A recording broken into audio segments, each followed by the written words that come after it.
40 Rules of Love. Fire. The things that damage, devastate, and destroy. Part 63. Suleiman the Drunk. Konya, February 1246. Beguiled by wine. I have had many crazy delusions when drunk, but seeing the great Rumi enter the tavern door was really wild, even for me. I pinched myself, but the vision didn't vanish. "Hey, Ristos, what did you serve me, man?" I yelled. "That last bottle of wine must have been some mighty booze. You would never guess what I am seeing right now." "Hush, you idiot," whispered someone from behind me. I looked around to see who was trying to quiet me and was astonished to find every man in the tavern, including Ristos, gawking at the door. The whole place had plunged into an eerie silence, and even the tavern dog, Sakui, seemed perplexed as he lay with his floppy ears glued to the floor. The Persian rug merchant stopped singing those awful melodies he called songs. Instead, he sat on his feet, holding his chin up with the overstated seriousness of a drunk who was trying to appear to be otherwise. It was Ristos who broke the silence. "Welcome to my tavern, Maulana," he said, his voice dripping with politeness. "It is an honor to see you under this roof. How may I help you?" I blinked repeatedly as it finally dawned on me that it really was Rumi standing there. "Thank you," Rumi said with a large but flat smile. "I would like to get some wine." Poor Ristos was so surprised to hear this that his jaw dropped. When he could move again, he ushered Rumi to the first available table, which happened to be the next to mine. "Assalamu alaikum." Rumi greeted me as soon as he sat down. I greeted him back and uttered a few pleasantries, but I'm not sure the words came out right. With his tranquil expression, expensive robe, and elegant dark brown kaftan, Rumi looked totally out of place.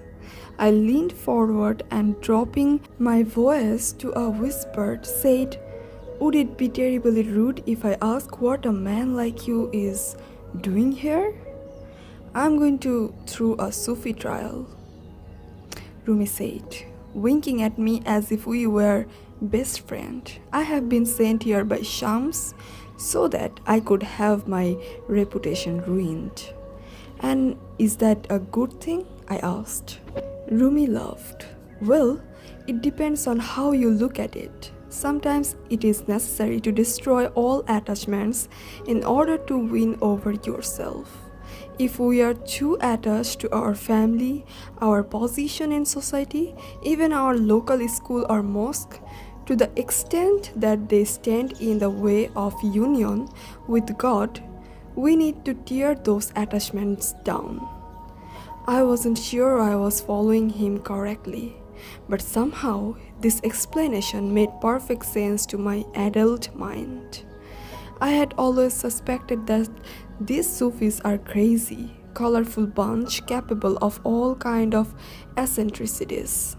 Now it was Rumi's turn to lean forward and ask in the same whispery tone, "Would it be terribly rude if I asked you how you got that scar on your face?"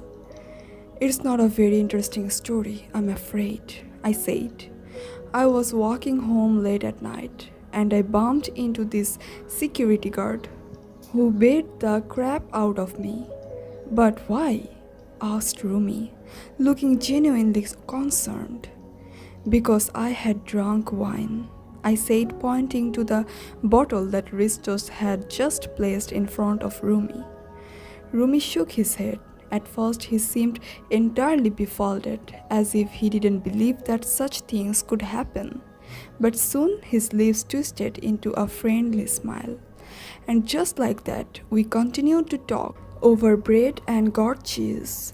We conversed about faith and friendship and other things in life that I thought I had long forgotten, but was now delighted to rake up from my heart. Shortly after sunset, Rumi rose to leave. Everyone in the tavern stood to bid him farewell. It was quite a scene. You cannot leave without telling us why wine has been forbidden, I said. Ristos ran to my side with a frown, worried that my question might annoy this prestigious customer. Hush, Suleiman, why do you have to ask such things? No, seriously, I insisted, staring at Rumi. You have seen us, we are not evil people, but that is what they say about us all the time. You tell me what is so wrong with drinking wine, provided we behave ourselves and don't harm anyone. Despite an open window in the corner, the air inside the tavern had become musty and smoky and suffused with anticipation. I could see that everyone was curious to hear the answer. Pensive, kind, sober, Rumi walked toward me, and here is what he said.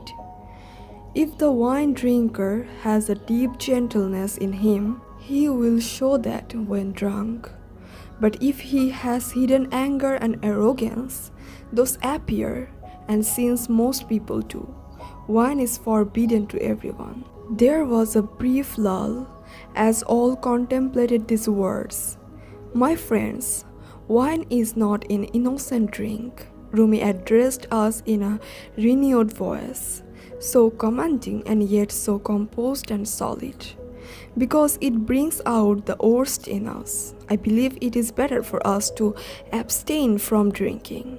That said, we cannot blame alcohol for what we are responsible for. It is our own arrogance and anger that we should be working on. That is more urgent. At the end of the day, whoever wants to drink will drink, and whoever wants to stay away from wine will stay away. We have no right to impose our ways on others. There is no compulsion in releasing this illicit, heartened notes from customers. I, for my part, prefer to raise my glass in my belief that no piece of wisdom should go untoasted. You are a good man with a good heart, I said. No matter what people say about what you did today, and I'm sure they are going to say plenty, I think as a preacher, it was very brave of you to come to the tavern and talk with us without judgment. Rumi gave me a friendly look. Then he grabbed the wine bottles he had left untouched and walked out into the evening breeze. Part 64. Aladdin, Konya, February 1246. Besieged with anticipation, for the last 3 weeks I have been waiting to find the right moment to ask my father for Kimia's hand in marriage. I have spent many hours talking to him in my imagination, rephrasing the same sentence over and over, searching for a better way of expressing myself. I had an answer ready for every possible objection he could come up with. If he said that Kimia and I were like sister and brother, I would remind him that we were not bound by blood. Knowing how much my father loved Kimia, I was also planning to say that if he let us get married, she would not have to go and live anywhere else and could stay with us all her life.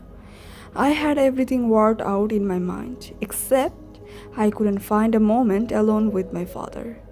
But then this evening, I ran into him in the worst way possible.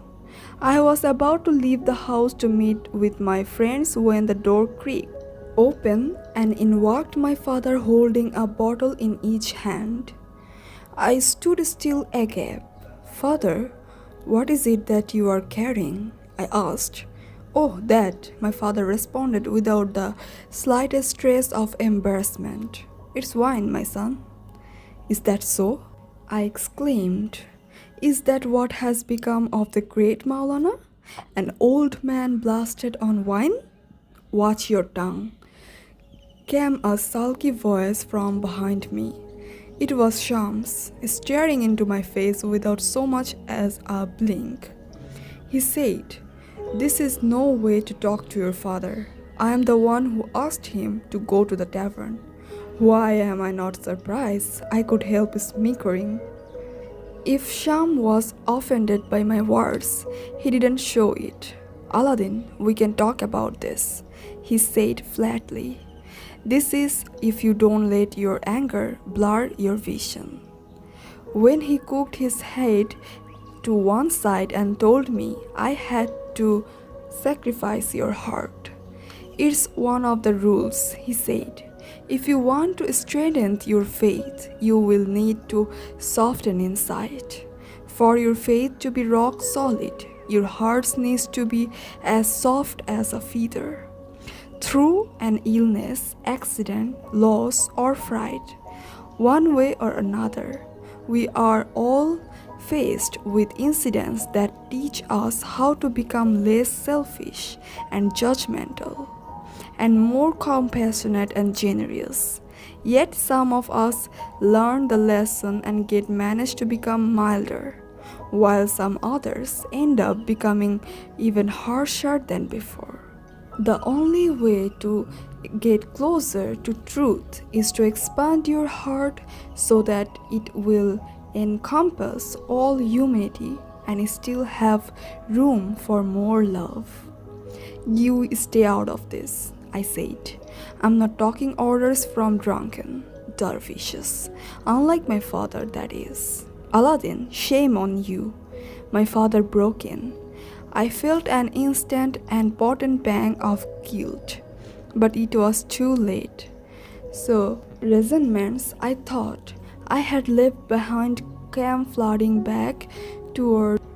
"I have no doubt you hate me as much as you say you do not," proclaimed. "But I don't think you have stopped loving your father for a minute. Don't you see you are hurting him? Don't you see you are running our lives?" I shot back.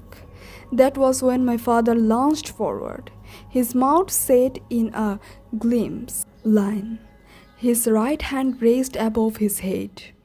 I thought he was going to slap me, but when he wouldn't, I felt even more uneasy. "You shame me," my father said without looking at my face.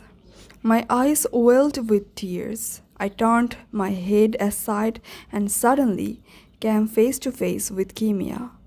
How long had she been standing there watching us from a corner with fearful eyes? How much of this squabble had she heard? The shame of being humiliated by my father in front of a girl I wanted to marry churned in my stomach, leaving a bad taste in my mouth. I felt like the room was spinning all around me, threatening to collapse. Unable to stay there a moment longer, I grabbed my coat, pushed Shams aside, and dashed out of the house, away from Kimia, away from all of them.